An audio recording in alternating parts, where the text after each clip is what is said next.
மாணவர்கள் மற்றும் வேலை நாடுனர்களுக்கு வேலைவாய்ப்பு மற்றும் பயிற்சி துறை வேலைவாய்ப்பு பிரிவின் கனிவான வணக்கங்கள். இந்த நிகழ்ச்சியில் நாம் பல்வேறு துறை சார்ந்த வல்லுநர்களுடன் அந்த துறைகளில் இருக்கும் படிப்பு மற்றும் வேலைவாய்ப்புகள் குறித்து பேசி வருகிறோம். அந்த வகையில் இன்று சட்டத்துறை குறித்து பேச இருக்கிறோம். நம்மிடையே இணைந்து இருக்கிறார் இன்று கானப்பிரியா எஸ், உயர்நீதிமன்ற வழக்கறிஞர். வணக்கம் மேம். வணக்கம் மேம், உங்களை பற்றி ஒரு சின்ன இன்ட்ரடக்ஷன் கொடுங்க மேம் எங்களுக்கு. பேசிக்காக நான் வந்து சயின்ஸ் பேக்ரவுண்டில் இருந்தேன். ஸோ எம்எஸ்சி பயோ இன்ஃபர்மேட்டிக்ஸ் முடித்ததுக்கப்புறம் நான் வந்து லா படிக்கணும் அப்படின்னு நினச்சேன். ஸோ அதுக்கப்புறம் நான் வந்து இங்கே நம்ம தமிழ்நாடு சட்ட பல்கலைக்கழகம் தரமணியில் இருக்கிற லா காலேஜில் 3 வருடம் சட்டம் படித்து அதுக்கப்புறம் மாஸ்டர்ஸ் இன் லா எல்எல்எம்மும் பண்ணி முடித்ததுக்கப்புறம் ஒரு சீனியர் ஆஃபீஸில் அசோசியேட் ஆகி என்னோடய ப்ராக்டிஸ் நான் ஸ்டார்ட் பண்ணேன். அதுக்கப்புறம் இன்னும் வரைக்கும் நான் ப்ராக்டிஸில் கண்டினியூ ஆகிட்டுருக்கேன். Okay ma'am. மேம், இப்போ 12th முடித்த ஒரு ஸ்டூடெண்ட் வந்து லா படிக்கணும்னா அவங்க என்ன பண்ணணும் மேம்? ஸோ 12th என்ன குரூப் எடுத்திருந்தாலும் அவங்க வந்து சட்டக்கல்வி பயிலுறதுக்கு அவங்களுக்கு எலிஜிபிலிட்டி இருக்குது. தமிழ்நாட்டில் பொறுத்த வரைக்கும் நமக்கு எந்த விதமான நுழைவுத் தேர்வும் கிடையாது. முழுக்க நம்ம 12th எவ்வளோ மார்க் வாங்குகிறோமோ அந்த மார்க்கோட பர்சன்டேஜ் பொறுத்து தான் நமக்கு வந்து அட்மிஷன் கிடைக்குது. தமிழ்நாட்டில் சட்டக்கல்லூரி தரமணியில் இருக்க ஸ்கூல் ஆஃப் எக்ஸலன்ஸ் இன் லா அப்படின்னு சொல்லுவோம். அதுக்கு தனி அப்ளிகேஷன் ரோல் அவுட் பண்ணுவாங்க. அண்ட் மற்ற கவர்மெண்ட் லா காலேஜஸ் எல்லாத்துக்கும் சேர்த்து ஒரு அப்ளிகேஷன் வரும். ஸோ ஜென்ரலாக எப்படி வந்து நம்ம மருத்துவம், இன்ஜினியரிங் இதுக்கெல்லாம் வந்து எப்படி வந்து கவுன்சிலிங் நடக்குதோ அதே மாதிரி இந்த கல்லூரிக்கும் கவுன்சிலிங் மூலமாக யாருக்கு மார்க்கின் அடிப்படையில் அவங்கவுங்களுக்கு அட்மிஷன்ஸ் கிடைக்கும். ஸோ 12ஆம் வகுப்பு முடிச்சுட்டு போகும்போது அவங்க 5 வருட படிப்பு தான் அவங்க பயில முடியும். அதே ஒரு யூஜி டிகிரி முடிச்சுட்டு வராங்க அப்படின்னா அவங்க வந்து 3 வருடம் எல்எல்பி அப்படின்னு சொல்லுவோம். 5 வருடம் வந்து பிஏ எல்எல்பி, பிகாம் எல்எல்பி அந்த மாதிரி நம்ம சொல்லுவோம். ஸோ அது வந்து 5 வருடங்கள் முடிச்சுட்டு அதுக்கப்புறமா வந்து அந்த படிப்பு முடிஞ்சதுக்கப்புறம் என்ன அடுத்து கெரியரில் என்ன பண்ண போகிறோங்கிறத டிசைட் பண்ணி அதுக்கேற்ற மாதிரி மாணவர்கள் வந்து ப்ரொசீட் பண்ணணும். Okay ma'am.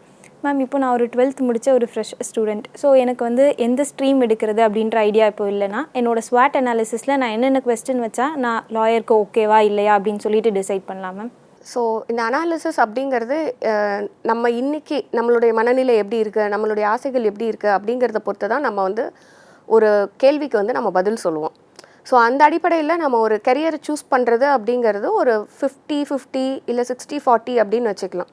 பட் நம்ம எந்த அடிப்படையில் ஒரு கெரியரை நம்ம சூஸ் பண்ணிட்டோம் அப்படின்னாலும் அந்த கெரியரில் நம்ம எப்படி வந்து நம்ம ப்ரொசீட் பண்ணோன்னா அந்த இளங்கலை அப்படிங்கிறத முடிச்சுட்டு அதுக்கப்புறம் நம்ம எப்படி ப்ரொசீட் பண்ணணுங்கிறத அந்த துறைக்குள்ளே வந்ததுக்கப்புறம் அதில் வெவ்வேறு கிளைகள் நமக்கு வந்து வேலைவாய்ப்புகள் இருக்கும். ஸோ அதுக்கு எப்படி போகணுங்கிறத அந்த ஒரு ஃபர்ஸ்ட் இயர்லேருந்தே பிளான் பண்ணி கொண்டு வந்தோம்னா அது நமக்கு கரெக்டாக இருக்கும். Okay ma'am.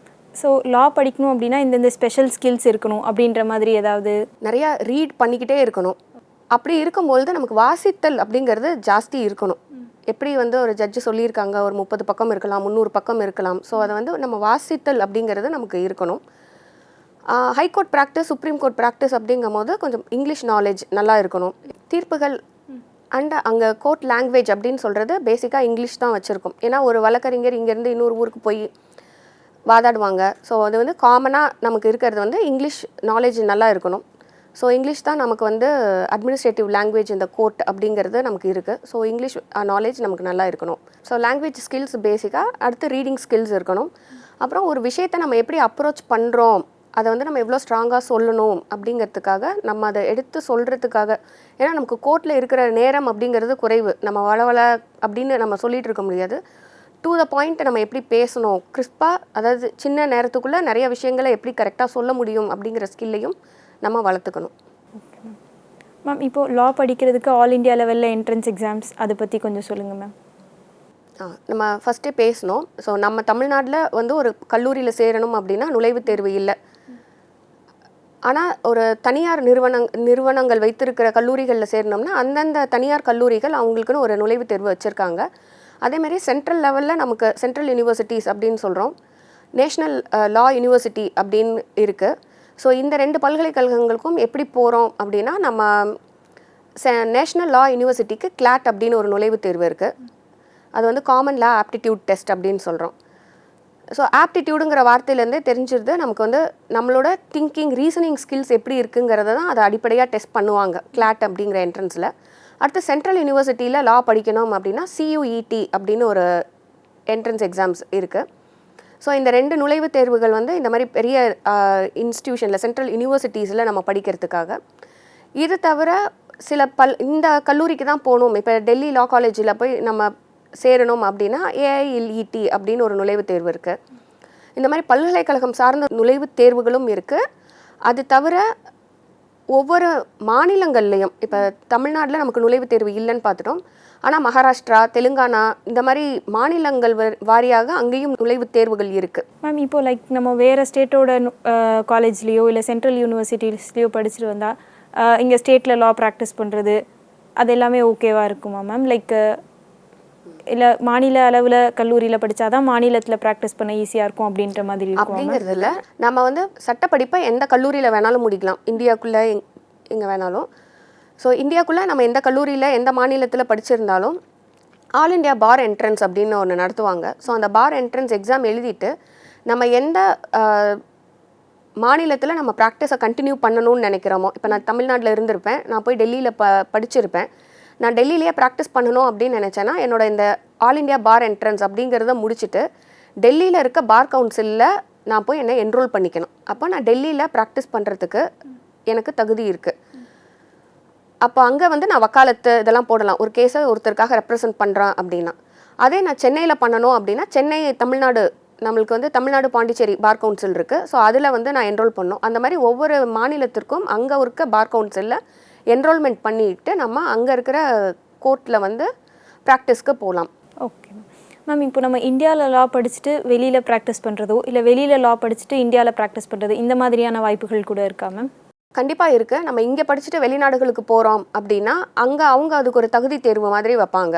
ஸோ அந்த தகுதி தேர்வு எழுதி அந்த ஊரோட பார் கவுன்சிலில் அங்கே என்ன பேரில் சொல்லப்படுதோ அந்த என்ட்ரன்ஸ் எக்ஸாம் எழுதிட்டு அங்கே வந்து நம்ம ப்ராக்டிஸை ஸ்டார்ட் பண்ணலாம். நமக்கு அந்த வாய்ப்புகள் அங்கே இருக்கும் பட்சத்தில்.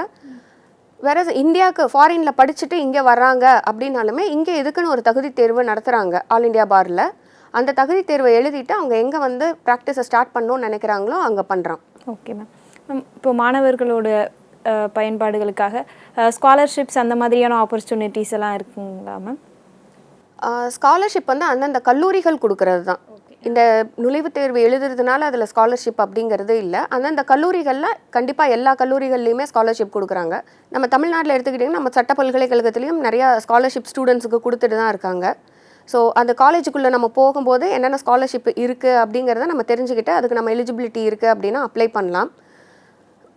பொதுவாக ஃபஸ்ட் இயரில் ஜாயின் பண்ண உடனே என்னென்ன ஸ்காலர்ஷிப் இருக்குங்கிறது எல்லா சட்ட கல்லூரிகள்லையுமே சொல்லி இருக்கிற ஸ்காலர்ஷிப் அண்ட் ஸ்கீம்ஸை பசங்களுக்கு எவ்வளோ கொடுக்க முடியுமோ அதை யூனிவர்சிட்டி எண்ட்லேருந்தே பண்ணிடுறாங்க. Okay ma'am. மேம் இப்போது இந்த கிளாட் இந்த மாதிரியான நுழைவுத் தேர்வுகள் எழுதுறதுக்கு நம்ம ஸ்பெஷலாக ஏதாவது ப்ரிப்பரேஷன் பண்ண வேண்டியது இருக்குமா, இல்லை ஜென்ரலாக அவங்க 10th 12th வரைக்கும் படித்த நாலேஜ் வச்சே எழுதுகிற மாதிரி இருக்குமா மேம்? 10th 12th படித்ததை வச்சே எழுதலாம். ஆனால் அதுக்கு ப்ரிப்பேர் பண்ணி எழுதுனா நல்ல ஸ்கோர் வாங்கலாம். அப்படிங்கிறது ஏன் அப்படின்னு சொல்கிறேன். இப்போ கிளாட் பொறுத்த வரைக்கும் அது முழுக்க ஆங்கிலத்தில் மட்டும்தான் நடத்துகிறாங்க. அதில் வந்து மொத்தம் ஒரு 5 செக்ஷனாக அந்த நுழைவுத் தேர்வு பிரித்து ஒரு 120 மார்க்குக்கு 2 மணி நேரத்துக்கு எழுதுகிறோம். அந்த கொஸ்டின் பேப்பரே பார்த்தீங்கன்னா ஒரு 30 பக்கம் 25 பக்கத்துக்கு மேலே தான் அந்த கொஸ்டின் பேப்பரே இருக்கும். எல்லாமே வந்து காம்ப்ரிஹென்ஷன் டைப், அதாவது ஒரு பேசேஜ் கொடுத்து அந்த பேசேஜ்லேருந்து கொஸ்டின்ஸ் கேட்டிருப்பாங்க. நான் ஃபஸ்ட்டே சொன்னேன், இது காமன் லா ஆப்டிடியூட் டெஸ்ட், நம்மளோட ரீசனிங் திங்கிங் ஸ்கில்ஸ் எப்படி இருக்குங்கிறது தான். நம்ம சட்ட நுழைவுத் தேர்வு அப்படிங்கிறதுக்காக நம்ம சட்டம் படிச்சுட்டு அந்த நுழைவுத் தேர்வை எழுதி போகணும் அப்படிங்கிறது கிடையாது. சட்டம் படிக்கிறதுக்கு தான் போகிறோம். ஸோ நுழைவுத் தேர்வில் சட்ட ரீதியான கேள்விகள், ஒரு செக்ஷன் என்ன சொல்லுது, இதில் என்ன சொல்லியிருக்காங்க அப்படிங்கிற மாதிரி இருக்காது. ஸோ அந்த ஆங்கிலத்தில் தான் நம்ம ஹைகோர்ட்டில் இருக்கும்னு பார்த்துட்டோம். ஸோ நமக்கு ஆங்கில புலமை இருக்கணும் அப்படிங்கிறதெல்லாம் நம்ம பேசணும். ஸோ இந்த என்ட்ரன்ஸ் எக்ஸாம்லேயும் எப்படி இருக்கும்னா, ஃபஸ்ட்டு இங்கிலீஷ், அதில் வந்து ஒரு 30லேருந்து ஒரு 38 கேள்விகள் 40 கேள்விகள் வரைக்கும் கூட கேட்கலாம். இந்த பகுதி எப்படி இருக்கும், ஒரு பேசேஜ் கொடுத்துட்றாங்க. அந்த பேசேஜில் ஒரு 5 இல்லைன்னா 6 கேள்விகள். ஆனால் அந்த கொஸ்டின் வந்து பேசேஜ்லேருந்து டேரெக்டாக எடுக்க முடியுமானா அப்படி கிடையாது. இந்த கொஸ்டினுக்கு இந்த பேசேஜை ரீட் பண்ணோன்னா, நம்ம வந்து ஸ்கூலில் படிக்கும் போது இருக்கோம் இல்லையா, ஆன்சரே அதில் இருக்கும், இந்த வார்த்தை அதில் இருந்தால் அதை எடுத்துக்கலாம் அப்படிங்கிற மாதிரியான கேள்விகள் இருக்காது.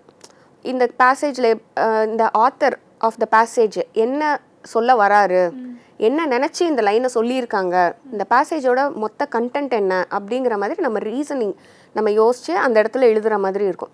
அப்போ அந்த பேசேஜ் அப்படிங்கிறது எவ்வளோ பெருசாக இருக்கும்னா, ஒரு 400லேருந்து 450 வார்த்தைகள் கொண்டது தான் ஒவ்வொரு பேசேஜுமே. கிளாட் கொஸ்டின் பேப்பர் ஃபுல்லாகவே இதே காம்ப்ரிஹென்ஷன் டைப் கொஸ்டின்ஸ் தான். அப்போ ஆங்கிலம்க்கு அடுத்து நம்ம பார்த்தோன்னா அடுத்த section current affairs and GK. So இதில் வந்து ஒரு கேள்வி வந்து ஜிகே ரிலேட்டடாக என்றைக்கோ நடந்த ஒரு விஷயத்தை பற்றி இருக்கும். ஆனால் இதில் பேசேஜ்லேயுமே ஏதோ ஒரு தலைப்பை பற்றி பேசியிருப்பாங்க. அந்த கேள்விகள் அந்த தலைப்புக்கு தொடர்புடையதாக இருக்குமே தவிர அந்த பேசேஜில் இருக்கிற ஆன்சரை நம்ம எடுத்து எழுதுகிற மாதிரி இருக்காது கண்டிப்பாக.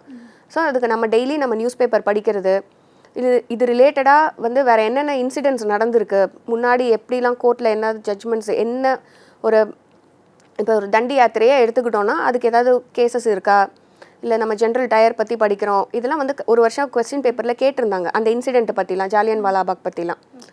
ஸோ அப்போனா நமக்கு வந்து அதை பற்றின ஒரு நாலேஜ் இருக்கணும். அது ஒரு கொஸ்டின் இருந்துச்சு, ஒரு 5 கேள்விகள் அந்த ஜாலியன் வாலாபாக் பற்றின ஒரு கேள்விகள் இருந்துச்சு அதில். ஸோ அந்த மாதிரி ஜிகே ரிலேட்டட் கொஸ்டின்ஸும் இருக்கும். கரண்ட் அஃபேர்ஸ் நம்ம ரெகுலராக படிக்கிற மாதிரி G20 பிரிக்ஸ் இந்த மாதிரியான கேள்விகளும் அதில் வரதான் செஞ்சுருக்கு. ஸோ இந்த ஜிகேவிலையுமே அந்த பேசேஜ்லேருந்து எடுத்து எழுதுறதுக்கு இருக்காது, இதை பற்றி பேசியிருக்காங்கன்னு நம்ம தெரிஞ்சுக்கலாம். பட் இது வந்து அந்த கொஸ்டினை ரீட் பண்ணி அதுக்கான ஆன்சர் நமக்கு தெரிஞ்சதுன்னா நம்ம டேரெக்டாக அந்த செக்ஷனை ப்ரொசீட் பண்ணுற மாதிரி இருக்கும்.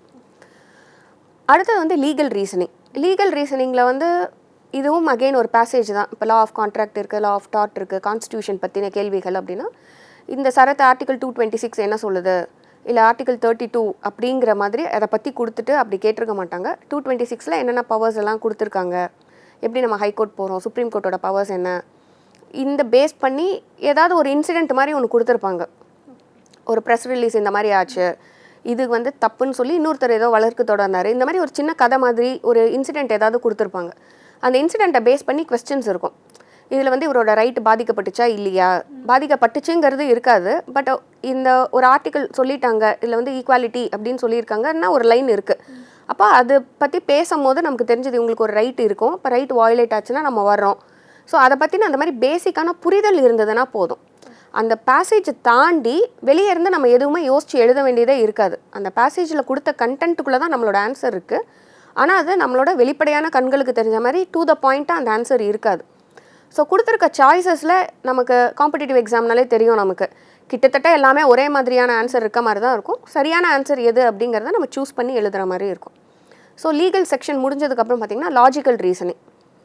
லாஜிக்கல் ரீசனிங்கில் ஏதோ ஒரு ரியல் லைஃப் இன்ஸ்டன்ஸ் கொடுத்துருப்பாங்க.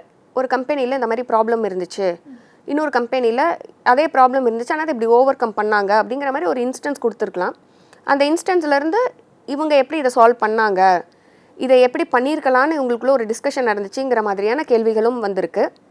ஜென்ரலாக நம்ம வந்து லாஜிக்கல் ரீசனிங் பேசும்போது ஒரு பிளட் ரிலேஷன்ஷிப்பு அந்த மாதிரி சின்ன சின்ன கொஸ்டின்ஸ் தான் நம்ம பார்த்துருப்போம் வேறு என்ட்ரன்ஸ் எக்ஸாமில். இதில் இங்கேயுமே ஒரு பேசேஜ் தான் கொடுத்துருப்பாங்க. ஸோ ஒரு டேட்டாவை இன்டர்பிரேட் பண்ணி அதை ஆன்சர் கொண்டு வர மாதிரியான லாஜிக்கல் ரீசனிங் கொஸ்டின்ஸும் இருக்கும். இதோட கொஸ்டின் வெயிட்டேஜ் பார்த்தீங்கன்னா இது அகைன் 25 to 30 வெயிட்டேஜில் இருக்கும். அடுத்து குவான்டிடேட்டிவ் ஆப்டிடியூட். ஸோ நம்மளோட மேத்ஸ் ஸ்கில்லு 10th லெவலில் நம்ம என்ன மேத்ஸ் படிச்சிருக்கோமோ, ஆனால் அது பர்சன்டேஜ் அப்படின்னா அந்த பர்சன்டேஜ் சார்ந்ததாக இருக்காது. ஒரு பேசேஜ் கொடுத்துருப்பாங்க, அந்த பேசேஜ்லேருந்து அதே அகைன் 4, 5, 6 கேள்விகளோ இருக்கலாம். எப்படி நம்ம கால்குலேட் பண்ணுற மாதிரி இருக்கும் அப்படின்னா அந்த டேட்டாவை நம்ம இன்டர்பிரேட் பண்ணணும். ஒரே கொஸ்டினில் என்னெல்லாம் நம்ம கண்டுபிடிக்க வேண்டியது இருக்கும்னா, ஒரு எக்ஸாம்பிளுக்கு பர்சன்டேஜும் கண்டுபிடிக்கணும். பர்சன்டேஜ் கண்டுபிடிச்சாதான் அதை வச்சு ரேஷியோ கண்டுபிடிக்க முடியும். இந்த ரேஷியோ கண்டுபிடிச்சாதான் இவங்க என்ன டிஸ்டன்ஸில் என்ன டைம், இந்த மாதிரி எல்லாமே ஒரு மல்டிப்புளாக காம்ப்ளெக்ஸாக ஒரு ப்ராப்ளம் கொடுத்துருப்பாங்க எல்லாமே சேர்த்து. இது பர்சன்டேஜில் போட்டுடலாம் அப்படின்னு இருக்காது. ஸோ எல்லா கான்செப்டையும் அதுக்குள்ளே அப்ளை பண்ணி போடுற மாதிரியான ஒரு கொஸ்டின் பேப்பராக தான் இந்த கிளாட் முழுமையாக இருக்குது. ஸோ இப்போ 120 கேள்விகள்னு சொல்லியாச்சு. 120 கேள்விகள்னால் கிட்டத்தட்ட எப்படியும் நமக்கு வந்து ஒரு 30லேருந்து 40 பேசேஜ் இருக்கும். அதில் ஒரு செக்ஷனுக்கு 5ன்னு வச்சாலே ஒரு 25லேருந்து 30 பேசேஜ் கண்டிப்பாக இருக்கும். 5 கேள்விகள் அப்படின்னு நம்ம கொண்டு போனாலே. ஸோ 2 மணி நேரத்தில் ஒரு 400 to 450 வேர்ட்ஸ் இருக்கிற ஒரு பேசேஜை நம்ம படித்து அதுக்கு ஒவ்வொன்றுக்கும் ஆன்சர் எழுதி கொண்டு போகணும். ஸோ இதுக்கு நம்ம தயார் பண்ணிக்கணும்ல நம்மளை. நமக்கு ரொம்ப அதிகமான புலமை இருக்குது அப்படிங்கும் போது அதை அப்ரோச் பண்ணுறது ஈஸியாக இருக்கும். அப்படி இல்லைன்னா அதுக்கு நம்மளை தயார் பண்ணிக்கணும். குறைஞ்சது நமக்கு ஒரு 2 வருஷமாவது 11th படிக்க ஆரம்பிக்கும் போதே இதுக்கான ஒரு தயாரிக்கிறதுக்காக நம்ம அதிகமான வாசிப்பு பழக்கம் நமக்கு இருக்கணும். ஏன்னா நம்ம skill set to a lawyer reading இருக்கணும். டக்குன்னு ரீட் பண்ணி டக்குன்னு அண்டர்ஸ்டாண்ட் பண்ணி எழுதணும். ஸோ அந்த மாதிரி டெஸ்டிங் நம்மளுக்கு அந்த ஸ்கில்ஸ் இருக்கா அப்படிங்கிறத டெஸ்ட் பண்ணுறதுக்கான ஒரு டெஸ்ட்டு தான். ஸோ இதில் சட்டம் தெரிஞ்சுக்கிட்டு நம்ம எழுதுறதுக்கு ஒன்றுமே இல்லை. உங்களுக்கு சட்டமே தெரியல அப்படின்னாலும் அண்டர்ஸ்டாண்ட் பண்ணி ரீசனிங்கில் அடிப்படையில் நம்ம ஒரு ஆன்சர் கொடுக்குறோம் அப்படின்னா அது கண்டிப்பாக நம்ம வந்து அந்த தேர்வில் வந்து சக்ஸஸ் ஆகலாம். மேம், இந்த எக்ஸாம்ஸை எப்போ நோட்டிஃபை பண்ணுவாங்க, மாணவர்கள் எந்த மந்த் அப்ளை பண்ணுற மாதிரி இருக்கும், அந்த மாதிரியான டீட்டெயில்ஸ் மேம்? ஓகே, இப்போது இந்த எக்ஸாமுக்கான நோட்டிஃபிகேஷன் வந்து ஒரு ஸ்கூல் ஆரம்பித்து அந்த டைம்லேயே வந்துடும். இப்போ நீங்கள் 12th ஸ்டார்ட் பண்ணுறோம் இல்லையா, நம்ம அந்த டைம்லேயே வந்து எக்ஸாமுக்கு அந்த க்ளோசிங் டேட் வந்து கிட்டத்தட்ட ஆகஸ்ட் செப்டம்பரில் எக்ஸாமோட அப்ளிகேஷன் க்ளோஸ் பண்ணிவிடுவாங்க. டிசம்பர் முதல் வாரத்தில் கிளாட் எக்ஸாம் நடந்துடும். ஜான்வரியில் ரிசல்ட்டும் சொல்லிடுவாங்க. ஸோ நம்ம பாஸ் ஆனால் பத்தாது, அதுக்குன்னு ஒரு இத்தனை மார்க்கில் நம்ம பாஸ் ஆகிருக்கணும் அப்படின்னு இருக்கும். இப்போ எப்படி நீட்டு ஜேஇக்கெல்லாம் ஒரு 60% இருக்கணும், 50%, அந்த மாதிரி இந்த கிளாட் அந்த நோட்டிஃபிகேஷன் அப்பயே சொல்லுவாங்க 12th எத்தனை சதவீதம் எடுத்துருக்கணும் பாடத்தில். நம்ம என்ட்ரன்ஸ் எக்ஸாம் மார்க்கை மட்டும் வச்சு போக முடியாது, இதுலேயும் நமக்கு ஒரு தகுதி வேண்டும். அந்த தகுதியும் ஃபஸ்ட்டு கிளாஸிஃபை பண்ணிவிட்டு அதுக்கப்புறம் நம்ம நுழைவுத் தேர்வில் எவ்வளோ மார்க் வாங்கினோமோ அதை பேஸ் பண்ணி தான் நமக்கு கவுன்சிலிங்க்கு அழைப்பு வரும். நம்ம கிட்டத்தட்ட நமக்கு ஜான்வரியில் நம்ம வாங்கியிருக்க மதிப்பெண்ணை பொறுத்து நமக்கு சீட்டு கிடைக்குமா கிடைக்காதான்னு தெரிஞ்சிடும். ஜான்வரி பிப்ரவரியிலேயே கவுன்சிலிங் ஸ்டார்ட் ஆக ஆரம்பிச்சிடும். ஸோ நம்ம வந்து மெயின் எக்ஸாம் எழுதி முடிக்கிற டைமில் நம்ம அதுக்கடுத்து அந்த டிசம்பருக்கு அப்புறமே நம்ம கான்சென்ட்ரேட் பண்ணுறது நம்ம 12th நம்ம ஸ்கூல் சப்ஜெக்டை கான்சென்ட்ரேட் பண்ணி படித்தா போதும். ஏன்னா இந்த என்ட்ரன்ஸோட மார்க்கு இதோட கவுன்சிலிங் எல்லாமே நம்ம ஃபைனல் எக்ஸாம் முடிக்கிறதுக்கு முன்னாடியே முடிஞ்சு நமக்கு எங்கெங்கே சீட்டு கிடைக்குதுங்கிறது வந்துடும். அதுக்கப்புறம் மார்க் வந்ததுக்கப்புறம் ரெகுலராக நம்ம எப்போ லா ஸ்கூலில் ஜாயின் பண்ணுவோமோ அப்போ போய் ஜாயின் பண்ணோம்னா போதும். ஓகே, ஸோ 12th படிச்சுட்டு இருக்கும் போதே இந்த ப்ராசஸ் பண்ணுற மாதிரி இருக்கும். ஆமாம், ஸோ அதனால தான் நம்ம 11th இதை ஸ்டார்ட் பண்ணிட்டோம், படிக்க ஆரம்பிச்சிட்டோம் அப்படின்னா அந்த 12th அப்ளிகேஷன் போட்டு டிசம்பரில் எக்ஸாம் எழுதி முடிச்சு போகிறதுக்கு நமக்கு கரெக்டாக இருக்கும். ஓகே மேம், இப்போது டேரெக்டாக 12th முடிச்சுட்டு லா படிக்கிறதுக்கும் அந்த 5 years கோர்ஸ் நீங்கள் முன்னாடியே சொன்ன மாதிரி, இல்லை ஒரு அண்டர் கிராஜுவேஷன் கோர்ஸ் முடிச்சுட்டு 3 years லா படிக்கிறதுக்கும் என்ன டிஃப்ரென்ஸ் மேம்? ஸோ 12th முடித்தா நமக்கு வேறு ஆப்ஷனே கிடையாது, நம்ம லா தான் படிப்போம். ஸோ அது எப்படி இருக்குன்னா BA LLB, BCom LLB, BBA LLB, BCA LLB, இந்த மாதிரி நம்ம சொல்லுவோம். ஸோ ஒரு அண்டர் கிராஜுவேஷன் டிகிரியோடு சேர்த்து லா டிகிரியும் சேர்த்து நம்ம படிக்கிறோம். அப்போ இதில் பேப்பர்ஸ்லாம் பார்த்திங்கன்னா லா பேப்பரும் இருக்கும், ஆர்ட்ஸில் நம்ம என்னென்னலாம் படிக்கிறோமோ இந்த பேப்பரும் சேர்ந்து அவங்க அதுக்காக படிச்சுட்டே வருவாங்க. 3 yearsல இவங்க ஏற்கனவே ஒரு அண்டர் கிராஜுவேஷன் முடிச்சுட்டு தான் லாக்கே வரோம் நம்ம. அப்போ இங்கே நம்ம எல்எல்பி 3 yearsல படிக்கும்போது முழுக்க சட்டம் சார்ந்த பேப்பர்ஸ் மட்டும்தான் நம்ம படிப்போம். ரெண்டுத்துக்குமே ஈக்குவலான ரெகக்னேஷன் தானா? ரெண்டுக்குமே ஈக்குவலான ரெகக்னேஷன் தான் மேம். இப்போது லீகல் எஜுகேஷன் கொடுத்த அவேர்னஸ் இந்தியாவில் எப்படி இருக்குது அப்படின்றதுல உங்கள் பார்வை என்ன மேம்? இப்போ வந்து நம்மளோட அரசாங்கம் வந்து கல்விக்கு ரொம்ப முக்கியத்துவம் கொடுத்துட்டு வராங்க. ஸோ கெரியர் கைடன்ஸ் அப்படிங்கிறது பள்ளி லெவலில், பிளாக் லெவலில் நடந்துக்கிட்டே வருது. இப்போது முன்னாடிலாம் வந்து லாயராக ஆனோன்னா நமக்கு சம்பாதிக்க முடியுமா, இப்போ ஒரு இன்ஜினியர் ஆகிறோம், டாக்டர் ஆகிறோம் அப்படின்னா அந்த துறைகளில் ஒரு வருமானம் இருக்குது, நம்ம நேரடியாக அந்த மாதிரி பீப்புளை நம்மளை சுற்றி பார்க்குறோம், அவங்க நல்லா இருக்காங்க, ஒரு லைஃப்பில் வந்து ஒரு கட்டத்துலேருந்து இன்னொரு கட்டத்திற்கு உயர்றாங்க அப்படின்னு சொல்லிட்டு. பட் ஒரு அட்வொகேட்டை அப்படி தான் பார்க்குறாங்களா அப்படின்னா அந்த சமுதாயம் அப்படி பார்க்கல. ஸோ இதில் வந்து என்ன சம்பாதிக்க முடியும் அப்படிங்கிறது ஒரு கேள்வியாக இருக்குது நடுத்தர வர்க்கத்துக்குமோ அந்த மாதிரி.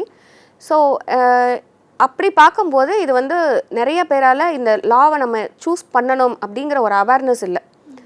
அண்ட் மோரோவர் லா படிக்கிறதுக்கு என்ன ஒரு காரணமாக இருக்கும்னா, ஒன்று நம்ம பர்சனலாக ஏதாவது பாதிப்படைஞ்சிருப்பாங்க, இல்லை நம்மளோட அப்பா அம்மா வந்து நல்லா செட்டில் ஆகியிருப்பாங்க அந்த ப்ரொஃபஷனில். ஸோ அவங்க இதை வந்து சூஸ் பண்ணுறது தான் அதிகமாக இருந்துச்சு. நிறைய பேருக்கு எப்படி ஒரு சட்டக்கல்லூரிக்குள்ளே நம்ம அட்மிஷன் வாங்கிட்டு போகணும் அப்படிங்கிற ஒரு புரிதல் இல்லாமல் இருக்கும். யாரோ ஒருத்தரை பார்க்கும் போது தான் நமக்கு இப்படி ஒரு வாய்ப்பு இருக்குதுன்னு நம்ம தெரிஞ்சுக்கிறோம், அந்த மாதிரி தான் இருந்தது. பட் இப்போ அந்த கெரியர் கைடன்ஸ் இதெல்லாம் பண்ணுற போது இந்த மாதிரி இப்போ நம்ம பேசுகிறோம், இது ஒரு தொலைக்காட்சியில் வருதுன்னா இப்போ இத்தனை என்ட்ரன்ஸ் இருக்கா, இப்படிலாம் போகலாமா அப்படின்னு தெரிய வருது. ஸோ அதுக்கான ஆப்பர்ச்சுனிட்டிஸ்லாம் இப்போ இருக்கும் போது இப்போது வந்து லாவை எடுத்து படிக்கணும்னு நினைக்கிறவங்க நிறையா வராங்க. இப்போ லா காலேஜ்லாம் என்ட்ரன்ஸ் நம்மளுக்கு இல்லை, ஒரு கட் ஆஃப் வச்சு தான் நம்ம தமிழ்நாட்டிலையுமே நம்ம போகணும், எவ்வளோ 12th மார்க் வாங்கியிருக்கோன்னு. அந்த அடிப்படையில் பார்த்தோன்னா நிறையா மார்க் இருந்தால் தான் உள்ளே போக முடியுது. நம்ம சட்டக்கல்லூரி சொல்லியிருந்தேன் இல்லையா தரமணியில், அங்கெல்லாம் ஒரு 80-85% மேலே வாங்கினா தான் அங்கே அட்மிஷனுக்கு கவுன்சிலிங்க்கு நமக்கு ஒரு எலிஜிபிலிட்டி வருது. ஸோ தகுதியின் அடிப்படையில் நம்ம ஒவ்வொரு கேட்டகரியாக நம்ம ஃபில் பண்ணும் போது பார்த்தோன்னா அவ்வளோ மார்க்ஸ் வாங்கினா தான் உள்ளே வர முடியும். இப்போ முன்னாடிலாம் ஒரு மித்து, நல்லாவே படிக்கலை அப்படின்னா லாக்கு தான் போகணும் அப்படின்ட்டு. இப்போ அப்படிலாம் இல்லை, ரொம்ப நல்லா படித்தாதான் ஒரு ப்ரொஃபஷனல் கோர்ஸுக்கு வர முடியுங்கிற அளவுக்கு ஒரு ஸ்டாண்டர்ட் செட் பண்ணியிருக்கோம். ஸோ அடுத்து இந்த பார் கவுன்சிலில் நிறையா ரெகுலரைசேஷன்ஸ் கொண்டு வந்தது, அதெல்லாம் பார்க்கும்போது இப்போ இது ஒரு நல்ல ஃபீல்டு அப்படிங்கிறது எல்லாருக்குமே தோணுது. நிறைய பேர் இப்போ சட்டத்தை எடுத்து படிக்கிறதுக்கு வராங்க, ஒரு முதல் தலைமுறையினர் வந்து அதிகமாக உள்ளே வர்றாங்க இப்போ லா படிக்கிறதுக்கு. மேம் இந்த லா எஜுகேஷன் குறித்த அவேர்னஸை இன்னும் கொஞ்சம் வைட் ஸ்ப்ரெடாக கொண்டு போகிறதுக்கு உங்களோட சஜஷன்ஸ் ஒரு லாயரான பாயிண்ட் ஆஃப் வியூவிலேருந்து? ஸோ நம்ம கெரியர் கைடன்ஸ் ஸ்கூல் லெவலில் இருந்தே ஒரு 10ஆம் வகுப்புலேருந்தே ஸ்டார்ட் பண்ணுறோம் அப்படின்னா என்னென்ன வேலை வாய்ப்புகள் இருக்குது. நம்ம கெரியர் கைடன்ஸ்னு சொல்கிறதே நீங்கள் இதை படிங்க அப்படின்னு சொல்கிறது இல்லை, இதை படிக்கிறதுனால என்னென்ன வேலை வாய்ப்புகள் இருக்குதுன்னு நம்ம தெரிஞ்சுக்கணும். இப்போ லா படித்தா லாயராக தான் போவோம் அப்படிங்கிறது இல்லை. அப்படி போனால் என்ன சம்பாதிக்க முடியும், இங்கேயும் அங்கேயும் ஓடணும் அப்படிங்கிற மாதிரி இருக்கும். இதை தாண்டி லாயருங்கிறத தாண்டி இதில் நிறைய வேலை வாய்ப்புகள் இருக்குது. ஸோ அதெல்லாம் என்ன அப்படிங்கிற மாதிரி எவ்வளோ அதில் ஏர்னிங்ஸ் எவ்வளோ வருது, ஒரு ரியல் லைஃப்பில் ஒரு அட்வொகேட் நல்லா ப்ரொஃபஷனில் நல்லா செட்டில் ஆகி இருப்பாங்க இல்லையா. இப்போ ஒரு ப்ரொஃபஷன்லேயே நம்ம நிறையா நல்லவர்களையும் பார்ப்போம், கெட்டவர்களையும் பார்ப்போம், எல்லா துறையிலையுமே இருப்பாங்க. ஸோ இந்த துறை இப்படி தான் அப்படின்னு நம்ம எதையுமே முத்திரை குத்த முடியாது, இப்படி இருந்தாலே அவங்க இப்படி தான் அப்படின்னு சொல்லிட்டு. ஸோ இந்த துறை சார்ந்த வல்லுநர்களை வந்து கூட்டிகிட்டு போய் அவங்கக்கிட்ட காட்டும் போது, அவங்க உரையாடும் பொழுது எப்படிலாம் ஒரு ரியல் லைஃப்பில் ஒரு பர்சனோட லைஃப்பில் ஒரு சேஞ்ச் எப்படி கொண்டு வர முடியும். இப்போ ஒரு மருத்துவர் வந்து ஒரு உயிரை காப்பாற்றுறாரு. இப்போ ஒரு மனிதன் வந்து மானத்தோட டிக்னிட்டியோட வாழணும், அவங்களோட ரைட்டை என்ஃபோர்ஸ் பண்ணணும்னா எங்கே வருவாங்க, கோர்ட்டுக்கு தான் வருவாங்க. So who is enforcing their rights? As an advocate நாங்கள் அவங்களுக்காக நம்ம பேசுகிறோம், அவங்களுக்கான உரிமைகளை வாங்கித்தர ஒரு இடமா பார்க்கணும். என் உரிமையெல்லாம் இங்கே இழந்துற இடமா பார்க்காம உரிமைகளே ஒருத்தர் வாங்கி தராங்க. ஒரு சோஷியல் ரீஃபார்ம் கொண்டு வரணும். நம்ம மகாத்மா காந்தி எடுத்துக்கலாம், இல்லை வெவ்வேறு நாடுகளில் இருந்த தலைவர்கள் எடுத்துக்கலாம். ஒரு சோஷியல் இன்ஜினியர்ஸாக இருக்காங்க அட்வொகேட்ஸ். ஸோ அந்த பார்வையை வந்து முதல்ல மக்களுக்கும் படிக்கிற பசங்களுக்கும் கொண்டு வந்து, அப்போ ரியல் லைஃப்பில் ஒரு கேஸை ஹேண்டில் பண்ணியிருக்கேன், இப்படிலாம் பண்ணியிருக்கேன், ஒருத்தருக்கு இவ்வளோ நல்லதுகள் என்னால் ஒருத்தருக்கு செய்ய முடியும் அப்படிங்கிற மாதிரியான உரையாடல்கள், அந்த பங்களிப்புகள், எங்களோட பங்களிப்பு சொசைட்டிக்குள்ளே இந்த மாதிரி மாணவர்களோடு உரையாடும் பொழுது அப்போ தான் அவங்களுக்கு வந்து அது தெரிய வரும், புரிஞ்சிக்க முடியும். ஏன்னா மோஸ்ட்லி நம்ம நாட்டை பொறுத்த வரைக்கும் பேரண்ட்ஸ் என்ன சொல்கிறாங்களோ அதான் பசங்க படிக்கணும் அப்படிங்கிறது இருக்குது. பட் இப்படிலாம் பேசுனாங்க அப்படிங்கிற ஒரு உரையாடல் வீட்டுக்குள்ளே கொண்டு போக முடியுது அப்படின்னா அது கண்டிப்பாக ஒரு பெரிய ப்ளஸ். ஓகே மேம், இப்போ எஸ்பெஷலாக நீங்கள் ஒரு விமன் லாயராக இருக்கிறதுனால விமன் இன் லீகல் ஸ்பேஸ் அதை பற்றி கொஞ்சம் சொல்லுங்கள் ma'am. Women in legal space இந்த செஞ்சுரியில் நம்ம பேசுகிறோம். பட் எந்த ஸ்பேஸ்லனாலும் எப்படி நம்ம அதுக்குள்ளே போயிருக்கோம், என்னென்ன மாதிரியான சவால்கள் சந்திக்கிறோம் அப்படிங்கிறது இருக்குது. பட் அகெயின் எல்லா துறைகளில் இருக்க மாதிரியும் நமக்கு ஒரு ஃபேமிலி இருக்குது, அகெயின் ஒரு ப்ரொஃபஷனும் இருக்குது. இதை எல்லாமே பார்க்கணும். சில ப்ரொஃபஷன்லாம் நம்ம காலையில் போனோம், சாயந்தரம் வந்தோம், அப்புறம் வீட்டில் இருந்து வேலை செஞ்சோம் அப்படிங்கிற மாதிரி போகும். கோர்ட்டு லாயர்னு வந்துட்டோம்னா நமக்கு அதிகமான நேரம் வந்து நம்ம வெளியே இருக்கிற மாதிரி தான் இருக்கும். ஏன்னா கோர்ட்டு ஒரு டைம் நடக்கும். அப்போ நாளைக்கு நான் கோர்ட்டுக்கு போகணும் அப்படின்னா இன்றைக்கி எனக்கு நாளைக்கு என்னென்ன கேசஸ் எல்லாம் இருக்கோ அது எல்லாமே பார்த்துட்டு போகணும். ஒரு நீதிபதியாக இருக்கிறது ரொம்ப கஷ்டமான ஒரு விஷயம்தான். ஒரு 100 கேஸ் லிஸ்ட் ஆகும். அதில் வந்து அதெல்லாம் படிச்சுட்டு போகணும். ஃபஸ்ட்டு அங்கே போய் உட்காந்து படிக்கிறதுக்கும் நேரம் இருக்குன்னா ஒரு 8 மணி நேரம் அவ்வளோதான் நமக்கு கோர்ட் நடக்குது. 10 மணிலேருந்து 6 மணி வரைக்கும் அப்படின்னு பார்த்தோன்னா. ஸோ அதுக்குள்ளே அத்தனை பேரோட பிரச்சனைகளை ஒருத்தவங்க கேட்கணும். அப்போது ஒரு நீதிபதிக்கு அவ்வளோ கேசஸ் இருக்கும், அவங்க அன்றைக்கி கேட்குறாங்க. ஒரு வக்கீல் ஒரு 100 பேர் இருக்கோன்னா ஆளுக்கு ஒரு 2 கேஸ் இருக்குது, 3 கேஸ் இருக்குது அப்படின்னாலுமே அதெல்லாம் எப்போ நான் ப்ரிப்பேர் பண்ணிட்டு போகணும். நான் சும்மா போய் நிற்க முடியாது இல்லையா. என்னை நம்பி ஒருத்தவங்க ஒரு கேஸை கொண்டு வந்து கொடுக்குறாங்க அப்படின்னா அதுக்கு நான் என்னோடய ப்ரிப்ரேஷன் டைம்னு ஒன்று இருக்குது. அது மாதிரி ஒருத்தவங்க பிரச்சனையை சொல்ல வருவாங்க, இவ்வளோ பிரச்சனை இருக்குதுன்னு சொல்லிட்டு. அவங்களுக்கு அது ஒன்று தான் பிரச்சனையாக இருக்கும். ஸோ அந்த பிரச்சனையை பேசுகிறதுக்கு காது கொடுத்து கேட்குறதுக்கு நமக்கு ஒரு பேஷன்ஸ் வேணும். முக்கியமான ஒரு ஸ்கில்லு லிசனிங். நம்ம எக்ஸ்ப்ரெஷன், ரீடிங் அதெல்லாம் விட முக்கியமாக லிசனிங் நமக்கு இருக்கணும். என்ன அவங்களோட மைண்ட் செட்டில் அது எப்படி அவங்களுக்கு தப்பாக இருக்குது. ஏன்னா ஒருத்தருக்கு தப்புங்கிறது இன்னொருத்தருக்கு சரி. அப்போ ஒருத்தவங்க நம்மக்கிட்ட வராங்கன்னா அவங்க என்ன பார்வையில் அது அவங்களுக்கு தப்பாக நடந்திருக்குன்னு நினைக்கிறாங்க, அதுக்கு நம்ம எப்படி சட்ட ரீதியாக வந்து ஒரு சொல்யூஷன் சொல்ல முடியும் அப்படிங்கிறது எல்லாமே நம்மளும் யோசிக்கணும். ஸோ அந்த மாதிரி ரொம்ப டைம் கன்சியூமிங்காக பண்ணுற ஒரு ப்ரொஃபஷன் தான் ஒரு அட்வொகேட்டாக நம்ம ப்ராக்டிஸில் இருக்கிறது. ஸோ வந்து அது அட்வொகேட்டை தவிர நிறையா கரியர் இருக்குதுன்னு நம்ம சொன்னோம் இல்லையா. ஸோ நமக்கு எப்படி செட் ஆகும், நமக்கு எது இன்ட்ரெஸ்ட்டு. ஏன்னா ஒரு கோர்ட்டு 10ஆம் நம்பர் கோர்ட்டு இந்த இடத்துல இருக்கும், ஒரு 40வது நம்பர் கோர்ட் அப்படின்னு சொன்னோன்னா அந்த கேஸுக்கு நம்ம இங்கேருந்து ஒரு 1/2 கிலோமீட்டர் நடக்க வேண்டியது இருக்கும். அடுத்து இன்னொரு கோர்ட்டுனா அது நம்ம இந்த ஹைகோர்ட்டை தாண்டி ஒரு சபார்டினேட் கோர்ட் போகணுன்னா இந்த பில்டிங்கே விட்டு ரோடை கிராஸ் பண்ணி இன்னொரு இடத்துக்கு போகணும். ஒரு நாளைக்கு நமக்கு இந்த கோர்ட்டில் ஒரு கேஸ் இருக்கும், இன்னொரு கோர்ட்டில் ஒரு கேஸ் இருக்கும். நம்ம ட்ராவல் பண்ணுறது, வெவ்வேறு ஊருக்கு போகிறது, அந்த மாதிரிலாம் சேலஞ்சஸ் இருக்கும். ஸோ நமக்கு எப்படி செட் ஆகும், நம்ம என்ன பண்ண போகிறோம் அப்படிங்கிறத டிசைட் பண்ணிவிட்டு நம்ம வந்து நம்ம லைஃப்பை நம்ம தான் மேனேஜ் பண்ணிக்கணும். It is not always it's not all about sacrifice, it is all about how we handle and tackle அப்படிங்கிறது தான் ரொம்ப முக்கியம். Okay ma'am. Ma'am lawyer, advocate ரெண்டுத்துக்கான டிஸ்டிங்ஷன்ஸ் பற்றி சொல்லுங்கள் மேம். ஸோ அட்வொகேட்னால் நம்ம ஆல் இண்டியா பார் எழுதி ஒருத்தருக்காக அட்வொகேசி நம்ம பண்ணுவோம், போய் நின்று பேசி எல்லாமே. லாயர் அப்படிங்கிறவங்க பார் எக்ஸாம் எழுதணும், என்ரோல் பண்ணிக்கணும் அப்படிங்கிற அவசியம் கிடையாது. அவங்க வந்து ஒரு லீகல் அட்வைசராக, ஒரு இன்ஹவுஸ் கவுன்சிலில் இன்ஹவுஸ் லாயராக அவங்க இருந்து ஒப்பீனியன்ஸ் கொடுக்கறது, கன்சல்டேஷன் பண்ணுறது, டியூ டெலிஜென்ஸ் பார்க்குறது, கான்ட்ராக்ட்ஸ் பண்ணுறது, இந்த மாதிரியான வேலை வாய்ப்புகள்லாம் இருக்கும் இல்லையா. ஸோ அவங்க வந்து வாதாட மாட்டாங்க நீதிமன்றங்களில் வந்து, ஏன்னா என்ரோல் பண்ணிக்க மாட்டாங்க. ஸோ படித்து முடித்த எல்லாருமே லாயர் தான். அதில் அட்வொகேசி பண்ணணும், நான் அட்வொகேட்டாக ப்ராக்டிஸ் பண்ணணும்னு நினைக்கிறவங்க தான் நம்ம என்ரோல் பண்ணி இந்த ப்ராக்டிஸ் அப்படிங்கிறதுக்குள்ளே நம்ம வருவோம். Okay ma'am. ஸோ இப்போ லாயர் பற்றி நம்ம நிறைய பேசிட்டோம் மேம். இப்போ ஜட்ஜ் ஆகணும் அப்படின்னா அதுக்கான வழிமுறைகளை சொல்லுங்கள் மேம். ஸோ நம்ம 3 வருடமோ 5 வருடமோ ஒரு சபார்டினேட் கோர்ட்டில் ஜுடிஷியல் மேஜிஸ்ட்ரேட்லேருந்து நம்ம ஸ்டார்ட் பண்ணோன்னா அதுக்கு ஒரு ஏஜ் லிமிட் கொடுத்துருக்காங்க, 27 இயர்ஸ்க்குள்ளே அப்படின்னு சொல்லிட்டு. ஸோ அது ஒரு ஃப்ரெஷராக இருக்கும் போது நம்ம அந்த லெவலில் ஸ்டார்ட் பண்ணலாம். நம்ம படித்து முடித்த உடனே ஒரு நோட்டிஃபிகேஷன் வரும். ஸோ அந்த நோட்டிஃபிகேஷனை பார்த்துட்டு நம்ம அப்ளை பண்ணுவோம். அதில் வயது என்ன அப்படிங்கிறது கொடுத்துருப்பாங்க. ஸோ அந்த எக்ஸாம் எழுதி நம்ம கிளியர் பண்ணிட்டோம் அப்படின்னா நம்ம டிஎன்பிஎஸ்சி மூலமாக அந்த எக்ஸாம்ஸ் கால்ஃபார் பண்ணுறாங்க. நம்ம அந்த எக்ஸாம் எழுதி நம்ம தகுதி ஆனதுக்கப்புறம் நம்மளை வந்து அந்த போஸ்டிங் நமக்கு கிடைக்கும் ஜுடிஷியல் மேஜிஸ்ட்ரேட்டாக. ஸோ இந்த வாய்ப்புகள் தவற விட்டோன்னா அதுக்கு அடுத்து என்ன பண்ணலாம் அப்படின்னா டிஸ்ட்ரிக்ட் மேஜிஸ்ட்ரேட் டைரெக்டாக போவோம். பட் ஆனால் அதுக்கு 7 வருடங்கள் நமக்கு வந்து ஒரு ப்ராக்டிஸ் இருக்கணும். அப்படி இருந்தால் தான் அப்ளிகேஷனுக்கே நம்ம எலிஜிபிள் ஆகும். ஸோ அந்த எக்ஸாம் எழுதும்போது நம்ம டேரெக்டாக டிஸ்ட்ரிக்ட் ஜட்ஜ் லெவலில் நம்ம இருப்போம். ஸோ அதுக்கு அடுத்து மேலே வரணும்னா ஹைகோர்ட் ஜட்ஜ் ப்ரமோஷனில் வருவாங்க. 15 வருடங்கள், 10க்கு மேற்பட்ட வருடங்கள், 15 வருஷம் ப்ராக்டிஸ் இருக்குது அண்ட் நமக்கு ஒரு 45 வயசுக்கு மேலே ஆயிடுச்சு அப்படின்னா நம்ம ஹைகோர்ட் ஜட்ஜுக்கு டேரெக்டாகவும் நமக்கு நல்ல ப்ராக்டிஸ் இருக்குது, நம்ம வாங்கின பேர், நம்ம என்னென்ன கேசஸ்லாம் ஹேண்டில் பண்ணியிருக்கோம் அப்படிங்கிறத பேஸ் பண்ணியும் நம்ம ஹைகோர்ட் ஜட்ஜாக வருவோம். ஸோ அங்கேருந்து supreme court judge, again supreme கோர்ட்லேயே ப்ராக்டிஸ் பண்ணியிருப்போம், அங்கேருந்தும் வருவாங்க. ஹைகோர்ட்லேருந்து எலிவேஷன் ஆகியும் சுப்ரீம் கோர்ட்டுக்கு போவாங்க. ஸோ இப்படி தான் நம்ம நீதித்துறைக்குள்ளே ஃபஸ்ட்டு ஸ்டார்ட் பண்ணி உள்ளே வர்றது அப்படிங்கிறத ஆரம்பிப்போம். இப்போ இவ்வளோ நேரம் மேம் வந்து நம்மக்கிட்ட லீகல் ஸ்டடீஸ் பற்றி நிறைய சொல்லிகிட்டு இருந்தாங்க. எப்படி படிக்கணும், என்னென்ன என்ட்ரன்ஸ் எக்ஸாம் இருக்குது, அதுக்கு எப்படி அப்ளை பண்ணணும், எப்போ அப்ளை பண்ணணும், எப்போ ப்ரிப்பேர் பண்ணணும், அதோட சிலபஸ் எல்லாம் சொல்லியிருந்தாங்க. நெக்ஸ்ட் செஷனில் நம்ம மேம் கூட லீகல் சைடில் என்னென்ன கெரியர் ஆப்பர்ச்சுனிட்டிஸ் இருக்குது அப்படின்றத பற்றி பேசுவோம். Thank you ma'am. தேங்க்யூ.